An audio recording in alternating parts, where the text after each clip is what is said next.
అందరికీ నమస్కారం. నేను ఇవాళ పొద్దున్నే నిద్ర లేవగానే ఒక వీడియో చూసుకుని నవ్వుకున్నాను. నేను నిన్న మోహన్ బాబు గారి ఫంక్షన్కి వెళ్ళేటప్పుడు లేట్ అయిందని కొంచెం హడావుడిగా వెళ్తున్నాను. అంతలోకే దయాన్ని ఎదురయ్యాడు. ఏదో పిచ్చపాటి మాట్లాడుకున్న తర్వాత రాన్న ఫోటో తీసుకుందాం అంటే వద్దండి ఫోటో వద్దాం అని చెప్పేసి నేను చకచక లోపలికి వెళ్ళిపోయాను. అది చాలామంది మిత్రులు కొంచెం అపార్థం చేసుకున్నట్టున్నారు. దయాకర్ గారితో నాకు 30 ఏళ్ల సంబంధం ఉంది. మంచి మిత్రులం. నేనంటే ఎంతో అభిమానంగా ప్రేమగా చూస్తుంటారు. మేము కూడా ఎంతో మాట్లాడుకుంటాం. ఫ్యామిలీ ఫ్రెండ్స్లా ఉంటాం.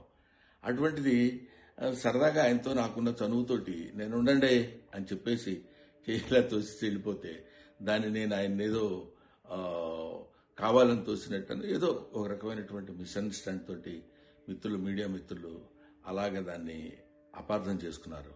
అలాంటిది కాదు.